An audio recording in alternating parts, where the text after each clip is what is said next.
আসসালামু আলাইকুম। হ্যালো বন্ধুরা, আমার শখের কিচেনে তোমাদের সবাইকে স্বাগতম। আশা করি তোমরা ভালো আছো। আমিও আলহামদুলিল্লাহ ভালো আছি। আজকে তোমাদের প্রতিদিনের মতো আবারও একটি রেসিপি নিয়ে আসলাম। আজ পেঁয়াজের কলি রান্না, পেঁয়াজের কলি দিয়ে মাছ রান্না।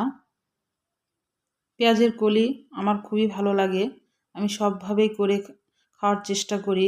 ভর্তা, পেঁয়াজের মাছ দিয়ে কলি দিয়ে রান্না, অনেক কিছু করে খাই।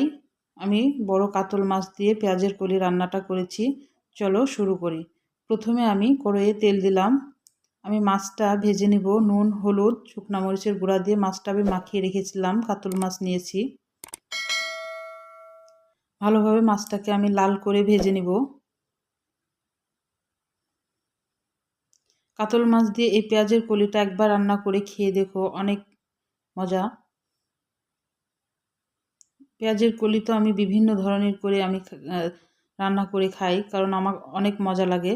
এই শীতের টাইমে পেঁয়াজের কলি যদি আমার রুমে যদি না থাকে মনে হয় কি নাই কি নাই এরকম মনে হয়।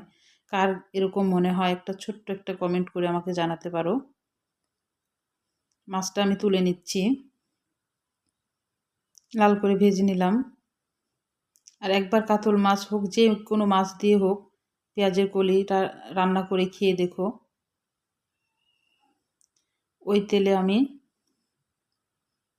পেঁয়াজ কুচি দিয়ে দিব।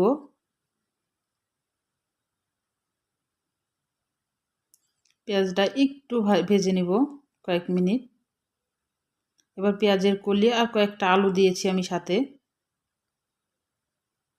এবার ভালোভাবে 2 মিনিট মতো পেঁয়াজের কলির সাথে পেঁয়াজটা আমি একটু নেড়ে নিব। তারপরে পরিমাণ মতো লবণ দিব, হলুদ গুঁড়া দিব। হলুদ গুঁড়া দিলাম, দিয়ে এবার ভালোভাবে নাড়িয়ে 5 মিনিট মতো আমি নেড়ে নিব, যেন একটু ভাজার মতো হয়। আলুটাও যেন একটু ভাজা হয়ে যায়, পেঁয়াজের কলিটাও যেন ভাজা হয়ে যায়। আমি একটু ঢাকনা দিয়ে ঢেকে দিব। আমি 5 মিনিট মতো এভাবে একটু ভেজে নিব। দেখো কালারটা কত সুন্দর লাগছে। আমি 5 মিনিট মতো একেবারে ভেজে নিলাম। আমি এখনও মশলা অ্যাড করি নাই। আমি কী কী অ্যাড করছি দেখো। 1 টেবিল চামচ রসুন বাটা, 1/2 টেবিল চামচ জিরা বাটা, আর 1/2 টেবিল চামচ আদা বাটা। আমি মাঝখানে একটু ফাঁকা করে দিয়েছি, ওখানে মশলাটা আমি দিয়ে দিলাম। এবার ওখানে একটু ভালোভাবে নেড়ে নিব। আমি তোমাদের সব টাইমে সহজভাবে রান্না দেখানোর চেষ্টা করি, এ কারণেই বললাম কথাটা। আমি শুকনো মরিচের গুঁড়া দিয়ে দিলাম, ধনিয়ার গুঁড়া দিয়ে দিলাম।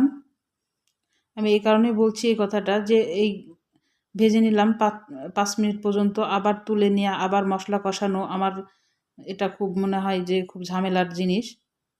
এই কারণে আমি একসঙ্গে এইভাবে মশলাটা কষাই। আমি যেভাবে রান্নাটা করি আমি সেভাবে তোমাদের কাছে একটু শেয়ার করলাম। একবার করে খেয়ে দেখো, এভাবে ভালো লাগবে। আমি একটু পানি দিলাম, বেশি পানি দিব না। দেখো কতটুকু পানি দিয়েছি। সবজিগুলো কিন্তু এখনও ডুবে নাই। আমি এরকমভাবে পানিটা দিয়ে এবার ঢাকনা দিয়ে আমি ঢেকে দিব, পানিটা শুকে আসা পর্যন্ত। তাহলে মশলাটাও কষানো হয়ে যাবে, আমার সবজিটাও সিদ্ধ হয়ে যাবে।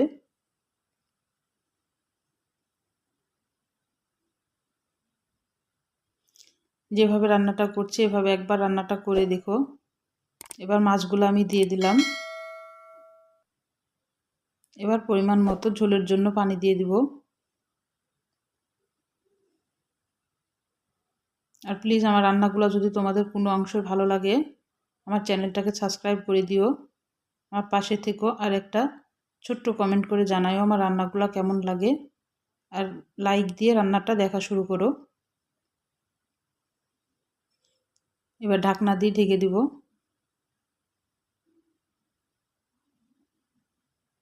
5 মিনিট পর ফিরে আসলাম। দেখো টকবক করে ফুটতেছে। আমি একটু ঝোল রাখবো, আলুতে পরে টেনে নেবে, এত ঝোল থাকবে না। আমি একটু জিরার গুঁড়া দিয়ে দিলাম উপর থেকে।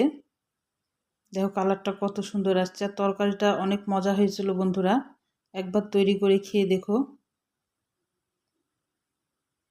আজকের মতো বিদায় নিচ্ছি, আবার কোনো নতুন রেসিপির সাথে হাজির হব। তোমরা সুস্থ থাকবা, ভালো থাকবা। আল্লাহ হাফেজ।